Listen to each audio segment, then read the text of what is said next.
Hi guys, welcome back to our channel. So இந்த வீடியோவில் நம்ம எதை பற்றி பார்க்க போகிறோம் அப்படின்னா டெஸ்ட் அண்ட் மெஷர்மெண்ட்டோடைய வைவா கொஸ்டின்ஸ் வந்து பார்க்கலாம். ஓகேவா?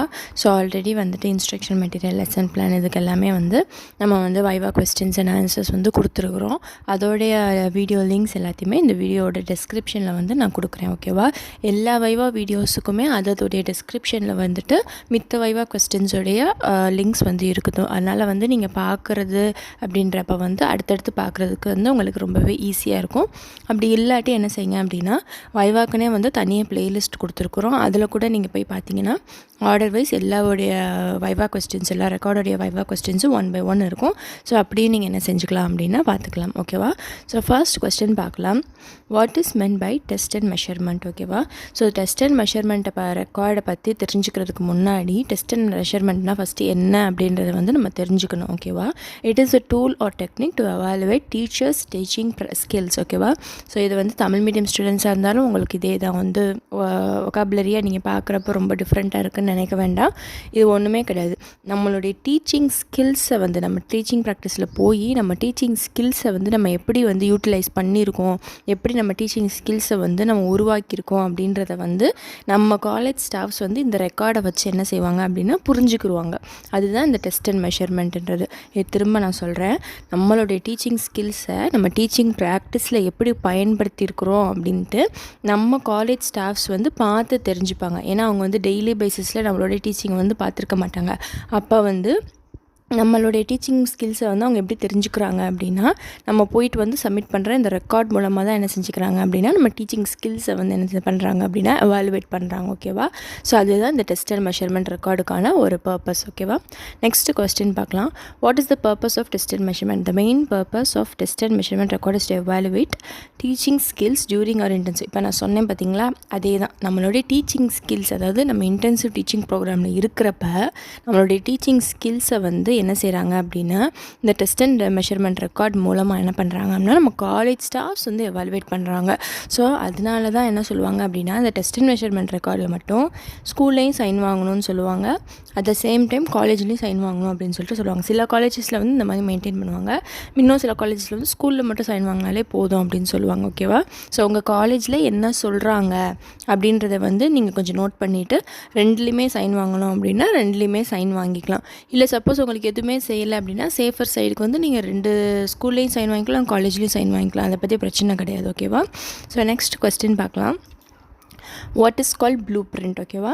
இது ரொம்ப ரொம்ப ஒரு முக்கியமான ஒரு கொஸ்டின். ஓகேவா? இதை கட்டாயம் கேட்பாங்க. It is a 3D chart which reveals the question paper structure. ஓகேவா? இது வந்து என்னென்னா ஒரு 3D சார்ட். ஓகேவா? நீங்கள் வந்து ப்ளூ பிரிண்ட்னா என்ன அப்படின்னு கேட்டாங்கன்னா நீங்கள் ஃபஸ்ட்டு என்ன சொல்லணும்னா, சார் இது வந்து ஒரு 3D சார்ட், இது வந்து என்னென்னா கொஸ்டின் பேப்பருடைய ஸ்ட்ரக்சரை வந்து டிஃபைன் பண்ணும் அப்படின்னு சொல்லி என்ன செய்யணும்னா நீங்கள் சொல்லணும். அப்படியா? அப்போ நீங்கள் டீச்சிங் ப்ராக்டிஸில் வந்து இந்த ப்ளூ பிரிண்ட்டை வந்து யூஸ் பண்ணிங்களா அப்படின்னு கேட்டாங்கன்னா நீங்கள் ஆமான்னு சொல்லணும். ஸ்கூலில் இதை ஃபாலோ பண்ணுறாங்களா அப்படின்னு கேட்டால் இல்லைன்னு சொல்லணும். ஓகேவா? ஏன் அப்படின்னா பழைய சிலபஸ் பேட்டர்னில் தான் வந்து என்ன செஞ்சாங்க அப்படின்னா இந்த ப்ளூ பிரிண்ட் அப்படின்றத வந்து ஃபாலோ பண்ணாங்க. ஓகேவா? ஸோ நீங்கள் 10th 12th படிக்கிறப்பெல்லாம் என்ன செஞ்சுருப்பீங்க அப்படின்னா ப்ளூ பிரிண்ட்டை ஃபாலோ பண்ணி பப்ளிக் எக்ஸாமுக்கு படிச்சிருப்பீங்க. ஆனால் இப்போ வந்து அந்த மாதிரி ப்ளூ பிரிண்ட் வந்து ஃபாலோ பண்ணுறது கிடையாது. பட் ஏன் வந்து நம்ம டீச்சிங் ப்ராக்டிஸில் மட்டும் ஃபாலோ பண்ணுறோம் அப்படின்னா நம்ம வந்து ஜஸ்ட்டு ட்ரைனிங் தான் எடுத்துக்கிறோம். ஓகேவா? எப்படி பாடம் நடத்தணும், எப்படி பிள்ளைங்களை படிக்க வைக்கணும் அப்படின்ட்டு வந்து நம்ம ட்ரைனிங் தான் எடுத்துக்கிறோம். அப்போ வந்து இந்த ட்ரைனிங்க்கு இந்த ப்ளூ பிரிண்ட்டுன்றது வந்து ஒரு ஸ்டார்டிங் ஸ்டேஜில் ஒரு ஃப்ரெஷராக நமக்கு ரொம்பவே ஹெல்ப்ஃபுல்லாக இருக்கும். ஓகேவா? அதனால தான் இப்போ வரைக்கும் இந்த ப்ளூ பிரிண்ட்டை வந்து என்ன செய்கிறோன்னா நம்ம பிஎட்டில் வந்து ஃபாலோ பண்ணுறோம். பட் ஆனால் வந்து ஸ்கூல் கரிக்குலமில் இப்போ இருக்கிற கரண்ட் ஸ்கூல்ஸ்லலாம் வந்து என்ன செய்கிறது கிடையாது அப்படின்னா இந்த ப்ளூ பிரிண்ட்டை வந்து ஃபாலோ பண்ணுறது கிடையாது. ஓகேவா? ஸோ இதை வந்து நீங்கள் தெளிவாக என்ன செய்யணும்னா நீங்கள் ஆன்சர் பண்ணுறப்ப சொல்லணும். ஸோ நெக்ஸ்ட் கொஸ்டின் பார்க்கலாம். How blue print can be design? Blue print வந்து எப்படி டிசைன் பண்ணுறாங்க அப்படின்னு சொல்லிட்டு வந்து கேட்குறாங்க. ஓகேவா? இதுவும் ரொம்பவே முக்கியமான கொஸ்டின். டெஸ்ட் அண்ட் மெஷர்மெண்ட்டை பொறுத்த வரைக்கும் ஒவ்வொரு கொஸ்டினுமே வந்து என்ன அப்படின்னா ரொம்ப ரொம்ப முக்கியம். பர்டிகுலராக வந்து யாருக்கு அப்படின்னா மேக்ஸ் அண்ட் காமர்ஸ் ஸ்டூடெண்ட்ஸுக்கு வந்து ரொம்ப முக்கியம். ஏன் அப்படின்னா உங்கள் 2 மேஜருக்கு வந்து இப்போ 5 கொஸ்டின் கேட்குறாங்கன்னா அதில் 4 கொஸ்டின் உங்களுக்கு வந்து டெஸ்ட் அண்ட் மெஷர்மெண்ட்லேருந்து தான் கேட்பாங்க. இதே இப்போ நீங்கள் வேறு சப்ஜெக்டாக இருந்தீங்க அப்படின்னா உங்களுக்கு அதர்லேருந்து கேட்குறதுக்கு சான்சஸ் இருக்குது. இதில் நிறைய கேல்குலேஷன்ஸ் இருக்கிறதுனால மேக்ஸுக்கு கட்டாயம் இதில் நிறையா கொஸ்டின்ஸ் கேட்பாங்க. ஓகேவா? ஸோ அதனால் நீங்கள் வந்து இதை நல்லா வந்து பார்த்துக்கோங்க ஓகேவா. Based on blooms taxonomy blue print has been design for student level assessment ஓகேவா.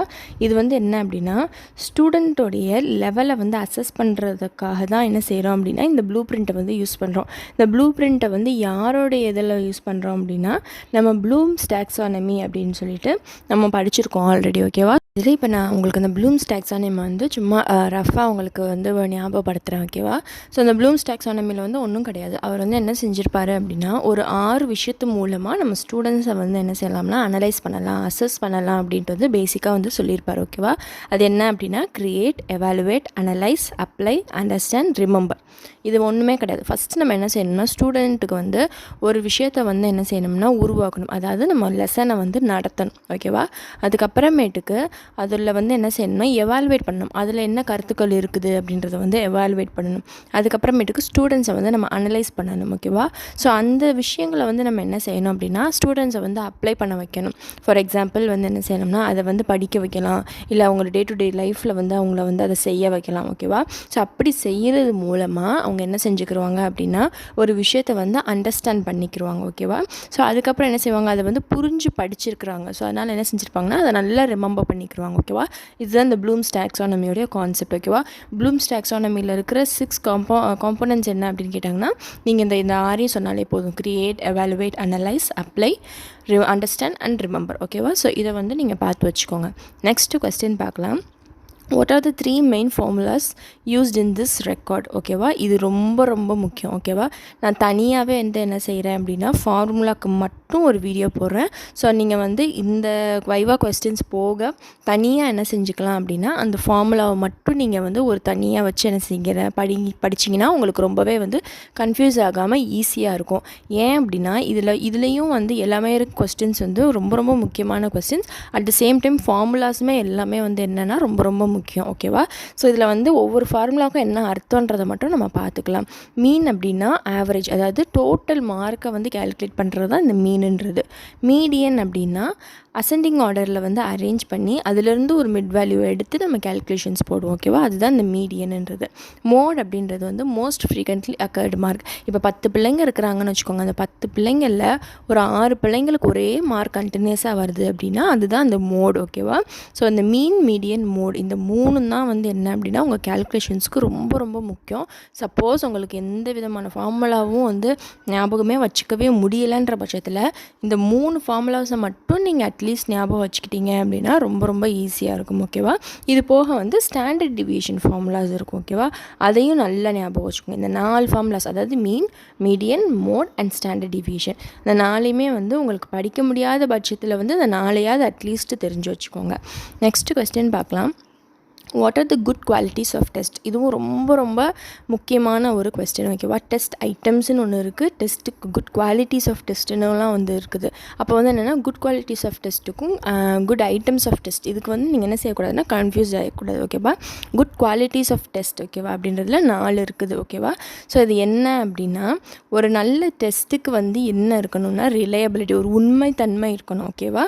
ஸோ வந்து அந்த டெஸ்ட்டை வந்து நம்ம உண்மையாக வந்து என்ன செய்யணும்னா கண்டக்ட் பண்ணணும். ஸ்டூடெண்ட்ஸும் அந்த டெஸ்ட்டை வந்து உண்மையாக எதாவது காப்பி பண்ணாமல் செய்யாமல் உண்மை தன்மையோடு என்ன செய்யணும்னா அந்த டெஸ்ட்டை அட்டன் பண்ணணும் ஓகேவா. வேலிடிட்டி ஓகேவா. ஸோ வேலிடிட்டின்றது வந்து நம்ம வந்து அதை வேலிடேட் பண்ணுறப்பையா இருக்கட்டும், இல்லை அந்த மார்க்ஸ் அலாட்மெண்ட்லையாக இருக்கட்டும், அதில் வந்து என்னென்னா கரெக்டாக வந்து என்ன செய்யணும் அப்படின்னா வேலிடேட் பண்ணணும். அப்ஜெக்டிவிட்டி அப்படின்றது வந்து அதுக்கான காரணம். இப்போ நான் ஒரு எக்ஸாம் வைக்கிறேன், இப்போ ஒரு கிளாஸ் டெஸ்ட் வைக்கிறேன், ஒரு யூனிட் டெஸ்ட் வைக்கிறேன் அப்படின்னா அதுக்கான காரணம் வந்து கரெக்டாக இருக்கணும். சும்மா வந்து ஸ்டூடெண்ட்ஸை கண்ட்ரோல் பண்ணுறோம் அப்படின்றதுக்காக வந்து நம்ம ஒரு டெஸ்ட்டை வந்து என்ன செய்யக்கூடாது அப்படின்னா நடத்தக்கூடாது. யூசபிலிட்டி அப்படின்றது வந்து அந்த டெஸ்ட் மூலமாக குழந்தைங்களுக்கு வந்து ஒரு நன்மை இருக்கணும், ஒரு யூசேஜ் வந்து இருக்கணும். ஓகே, இத்தனை யூனிட் வந்து படிச்சிட்டோம் நம்ம. இப்போ ஒரு 10th நீங்கள் ஹேண்டில் பண்ணுறீங்கன்னு வச்சுக்கோங்க, நீங்கள் ஒரு 4 யூனிட்டை வந்து என்ன செய்கிறீங்கன்னா பிள்ளைங்களுக்கு வந்து ஒரு கிளாஸ் டெஸ்ட்டாக கொடுக்குறீங்க. பட் ஆனால் அந்த பிள்ளைங்க வந்து 2 யூனிட் நல்லா நாங்கள் படிச்சிருக்கோம் மேம் அப்படின்னு சொன்னால், அப்போ நீங்கள் அந்த 2 யூனிட்டில் மட்டும் டெஸ்ட் வைக்கிறீங்க அப்படின்னா அட்லீஸ்ட் அந்த குழந்தைங்க வந்து அந்த 2 யூனிட் அந்த எக்ஸாம் மூலமாக தரோவாக படிச்சிருக்காங்க ஓகேவா. அதுதான் அந்த யூசபிலிட்டின்றது. ஸோ இந்த மாதிரி வந்து இந்த குவாலிட்டிஸ் ஆஃப் டெஸ்ட்டில் இந்த 4மே வந்து ரொம்பவே முக்கியமானது. இதை வந்து நல்லா பார்த்து வச்சுக்கோங்க. நான் எங்கெங்கெல்லாம் இந்த இம்பார்ட்டன்ட்டுன்னு கொடுத்துருக்கேனோ அந்த கொஸ்டின்ஸ்லாம் வந்து ஸ்க்ரீன்ஷாட் எடுத்து வச்சுக்கோங்க, உங்களுக்கு ரொம்பவே ஹெல்ப்ஃபுல்லாக இருக்கும். ஓகேவா? What is the difference between measurement, assessment and evaluation? இது ரொம்ப ரொம்ப முக்கியம். நமக்கு பார்க்குறப்ப வந்து எல்லாத்துக்குமே அர்த்தம் ஒரே மாதிரி வந்து நமக்கு தெரியும். ஓகேவா? பட் ஆனால் இதில் இருக்கிற டெஃபினிஷன் வந்து ஒவ்வொன்றுக்குமே வந்து மாறும். அதனால தான் வந்து என்ன செஞ்சுருக்கேன்னா இந்த கொஸ்டின்ஸை வந்து கொடுத்துருக்குறேன். இது நான் பிஎட் பண்ணப்போ எனக்கு வைவாவில் வந்து ஒரு சார் எனக்கு கேட்ட ஒரு கொஸ்டின். ஓகேவா? ஸோ அதனால் இந்த கொஸ்டினை வந்து நீங்கள் நல்லா பார்த்து வச்சுக்கோங்க. ஓகேவா? ஸோ மெஷர்மெண்ட் அப்படின்னா என்னென்னா குவான்டிட்டி. இப்போ வந்து ஃபார் எக்ஸாம்பிள் நீங்கள் ஒரு கோல்டு எடுத்துக்கோங்க. இப்போ அந்த கோல்டு வந்து நம்ம அதோடைய குவான்டிட்டி பேசிஸில் தான் வந்து என்ன செய்கிறோம் அப்படின்னா வாங்குகிறோம். ஓகேவா? ஸோ அப்போ வந்து என்ன ஃபார் எக்ஸாம்பிள் இப்போ பிஎடை பொறுத்த வரைக்கும் இப்போ நம்பர் ஆஃப் ஸ்டூடெண்ட்ஸ் அப்படின்றது வந்து ஒரு மெஷர்மெண்ட். ஓகேவா? ஸோ இதே அசஸ்மெண்ட் அப்படின்னா observing the value at present. ஓகேவா? இப்போ இதே ஒரு அசஸ்மெண்ட் அப்படின்னு எல்லாத்துக்குமே நீங்கள் வந்து கோல்டை வந்து எக்ஸாம்பிளாக எடுத்து பார்த்தீங்கன்னா அப்படின்னா உங்களுக்கு ஈஸியாக டிஃப்ரென்ஷியேட் பண்ண முடியும். மெஷர்மெண்ட்டுன்றது வந்து குவான்டிட்டி, எவ்வளோ வெயிட் அப்படின்றது தான் அந்த மெஷர்மெண்ட்டுன்றது. இதே அசஸ்மெண்ட் அப்படின்னா observing the value at present. ஓகேவா? ஒவ்வொரு நாளும் கோல்டு ரேட் மாறுது பார்த்தீங்களா, அதுதான் வந்து மீனிங். இதுக்கு எக்ஸாக்டாக வந்து நம்ம சொல்லி இப்போ இது வந்து ஸ்டூடெண்ட் அசஸ்மெண்ட் அப்படின்னா என்னென்னா இன்றைக்கி நிலைமைக்கு அந்த குழந்தையோட புரிதல் என்ன, இன்றைக்கி நிலைமைக்கு அந்த குழந்தைக்கு வந்து என்ன நாலேஜ் இருக்குது அப்படின்றத வந்து நம்ம கண்டுபிடிக்கிறது தான் இந்த அசஸ்மெண்ட். இது எவாலுவேஷன் அப்படின்னா டோட்டல் வேல்யூ.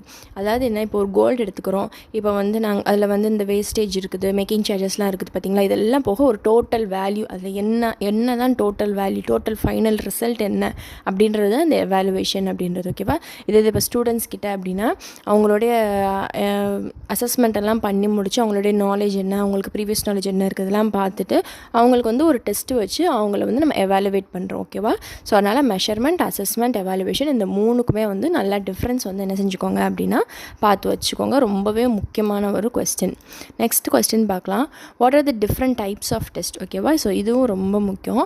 நம்ம வந்து என்ன செய்கிறோம் அப்படின்னா 3 டெஸ்ட் இருக்குது. Diagnostics test, achievement test and prognostic test. ஓகேவா? ஸோ இந்த டயக்னோசிஸ் அண்ட் அச்சீவ்மெண்ட்டை வந்து நம்ம மோஸ்ட்டாக வந்து நம்ம டெஸ்ட் அண்ட் மெஷர்மெண்ட்டில் வந்து ஃபாலோ பண்ணுவோம். ப்ரோக்னாசிஸ் வந்து என்ன செய்ய மாட்டோம் அப்படின்னா இப்போ இருக்கிறதுல வந்து நம்ம ஃபாலோ பண்ணுறது கிடையாது. அதனால் வந்து 3 டைப் ஆஃப் டெஸ்ட்டில் நீங்கள் எத்தனை யூஸ் பண்ணுறீங்க அப்படின்னு சொல்லிட்டு கேட்கலாம். ஓகேவா? அப்போ வந்து நீங்கள் diagnosis test and achievement test. ஓகேவா? நிறையா காலேஜஸில் இப்போ டயக்னோசிஸுமே வந்து பெருசாக ஃபாலோ பண்ணுறது இல்லை. ஸோ அச்சீவ்மெண்ட் மட்டும்தான். உங்கள் காலேஜஸில் என்னென்ன ஃபாலோ பண்ணுறீங்க, உங்கள் ரெக்கார்டில் நீங்கள் என்ன எழுதிருக்கீங்கன்றதை பார்த்துக்கோங்க. ஓகேவா? ஸோ அதுக்கேற்ற மாதிரி நீங்கள் ஆன்சர் பண்ணிக்கலாம். So next, what are the types of test items? நான் ஆல்ரெடி சொன்னேன் பார்த்தீங்களா, குவாலிட்டிஸ் ஆஃப் டெஸ்ட் இருக்குது, அதே மாதிரி டெஸ்ட் ஐட்டம்ஸுன்றது இருக்குது அப்படின்னு. இதில் வந்து 2 டைப் இருக்குது, அப்ஜெக்டிவ் டைப், சப்ஜெக்டிவ் டைப். ஓகேவா? இது ரொம்பவே ஈஸி. ஓகேவா? நான் ஈஸியாக உங்களுக்கு எக்ஸாம்பிளோடு சொல்லித்தரேன். அப்ஜெக்டிவ் டைப்னால் ஒன்றுமே கிடையாது, நம்ம ஃபில்லப்பு, மேட்ச்சு இதெல்லாம் பண்ணுறோம் பார்த்தீங்களா, இது எல்லாமே அப்ஜெக்டிவ் டைப். இது சப்ஜெக்டிவ் டைப் அப்படின்றது என்ன அப்படின்னா நம்மளுடைய அந்த ஷார்ட் ஆன்சர்ஸாக இருக்கட்டும், எஸ்ஸே, டீட்டெயில் இதெல்லாம் இருக்குது பார்த்தீங்களா, இதெல்லாம் வந்து என்னென்னா சப்ஜெக்டிவ் டைப். 2 டைப்பில் தான் நம்ம வந்து டெஸ்ட் எழுதுவோம். இதை தாண்டி நம்ம பெருசாக வந்து வேறு எதுவுமே இப்போ கிராமர் அப்படின்னா கிராமரில் மோஸ்ட்டாக எல்லாமே அப்ஜெக்டிவ் டைப்புக்குள்ளே வந்துடும். ஓகேவா? இப்போ ஹிஸ்ட்ரியிலலாம் வந்து பார்த்திங்கன்னா நிறையா வந்து நிறைய ஷார்ட் ஆன்சர்ஸ் இருக்கும், டீட்டெயில் இருக்கும், ரீசனிங் இருக்கும், டிஃப்ரென்ஸ் பிட்வீன்லாம் இருக்கும். இதெல்லாம் வந்து என்னென்னா சப்ஜெக்டிவ் டைப்பில் வந்துடும். ஓகேவா? ஸோ இது 2 டைப் தான், நல்லா பார்த்து வச்சுக்கோங்க. What are the types of subjective type? Subjective டைப்பில் 2 விதங்கள் இருக்குது. ஓகேவா? இதுவும் ரொம்ப ரொம்ப முக்கியமான கொஸ்டின். இதெல்லாம் வந்து நம்மளை வந்து கன்ஃபியூஸ் பண்ணுறதுக்காண்டியே கேட்பாங்க. ஓகேவா? இதில் வந்து 2 டைப் இருக்குது, recall type and recognise type. ஓகேவா? ரீகால் டைப் அப்படின்றது வந்து என்ன அப்படின்னா இப்போ ஃபில்லப் அண்டு ட்ரூ ஆர் ஃபால்ஸ்ன்னு வச்சுக்கோங்க. Fill up and true or false வந்து ரீகால் டைப். ஏன் அப்படின்னா அதில் வந்து எந்த விதமான ஆப்ஷன்ஸுமே நமக்கு கொடுத்துருக்க மாட்டாங்க. நமக்கு ஆன்சரை வந்து நம்ம கொஸ்டின் பேப்பரில் வந்து விசிபிளாக பார்க்க முடியாது. ஏன் அப்படின்னா இப்போ வந்து டேஷ் இஸ் த அப்படின்னு சொல்லிட்டு கேட்டிருந்தாங்கன்னா அதில் ஒரு ஃபில்லப்பை நம்ம வந்து நம்ம படித்ததை ரீகால் பண்ணி தான் அதுக்கு ஆன்சர் பண்ணணும். இது ட்ரூ ஆர் ஃபால்ஸில் வந்து ஒரு ஸ்டேட்மெண்ட்டை கொடுத்துருப்பாங்க, நம்ம வந்து இது கரெக்டாக தப்பான்னு நம்ம ரீகால் பண்ணி ஆன்சர் பண்ணோம். ஓகேவா? ஸோ இதெல்லாம் வந்து ரீகால் டைப். இது ரெகக்னைசேஷன் டைப் அப்படின்னா இப்போ வந்து சூஸ் எடுத்துக்கோங்க. ஃபார் எக்ஸாம்பிள் சூஸில் ஒரு கொஸ்டின் கேட்டிருக்காங்கன்னா கீழே 4 ஆப்ஷன்ஸ் இருக்கும். அப்போ அந்த ஆன்சரை பார்க்குறப்பே நமக்கு வந்து இதுதான் ஆன்சர்னு சொல்லிட்டு நம்ம ஈஸியாக வந்து ரெகக்னைஸ் பண்ணிடலாம். ஓகேவா? இதே தான் வந்து என்னென்னா மேட்ச் த ஃபாலோயிங்க்கும் எப்படின்னா ஆப்போசிட்டில் ஆன்சர்ஸ் வந்து விசிபிளாக கண்ணுக்கு தெரியும், அதை பார்த்து இது பண்ணிடலாம். இது ஃபார் எக்ஸாம்பிள் இப்போ ரீசனிங், சயின்ஸில் நிறைய இதுக்கு வந்து ரீசனிங்ஸ் இருக்கும். எந்த ஸ்டேட்மெண்ட் கரெக்டு, ஏ கரெக்டாக, பி கரெக்டாக அப்படின்னு சொல்லிட்டு என்ன செய்வாங்க அப்படின்னா ஒரு ரீசனிங் கொஸ்டின்ஸ்லாம் இருக்கும் 1 மார்க்ஸில். ஸோ அதுவும் அதில் வரும்னா அந்த ரெகக்னிஷன் டைப்பில் தான் வரும். ஓகேவா? ஸோ இதுதான் வந்து முக்கியமாக டெஸ்ட் அண்ட் மெஷர்மெண்ட்டில் வந்து கேட்குறதுக்கான கொஸ்டின்ஸ். இதை தவிர்த்து வந்து வேறு எதுவுமே கண்டிப்பாக கேட்க மாட்டாங்க. பட் ஆனால் ஃபார்முலாஸ் வந்து கேட்பாங்க. ஓகேவா? ஸோ ஃபார்முலா ஃபார்முலாஸ்க்கு வந்து நான் தனியாக எக்ஸ்க்ளூசிவாக வந்து என்ன செய்கிறேன் அப்படின்னா உங்களுக்கு ஒரு வீடியோ கொடுக்குறேன். ஸோ டெஸ்ட் அண்ட் மெஷர்மெண்ட்டுக்கு இந்த 2 வீடியோ பார்த்தீங்கனாலே அப்படின்னா மோர் தென் எனஃபாக இருக்கும். ஓகேவா? ஸோ கண்டினியூஸாக நம்ம சேனலை வாட்ச் பண்ணுங்கள். கமிஷன்ஸ் வந்து நெருங்கிக்கிட்டே இருக்குது. மோஸ்ட்டாக வந்து 3rd வீக்கில் வந்து என்ன அப்படின்னா நமக்கு வந்து கமிஷன்ஸ் மார்ச் 3rd வீக்கில் வந்து கமிஷன்ஸ் இருக்கிறதுக்கு நிறைய சான்சஸ் இருக்குது. ஏன்னா ஒரு லாஸ்ட் இயர் வந்து மார்ச் 3rd வீக்கில் தான் வந்து என்ன செஞ்சாங்க அப்படின்னா கமிஷன்ஸ் வந்து கண்டக்ட் பண்ணாங்க. ஸோ அதனால் உங்களுக்கும் அப்படி இருக்கிறதுக்கு நிறைய சான்சஸ் இருக்குது.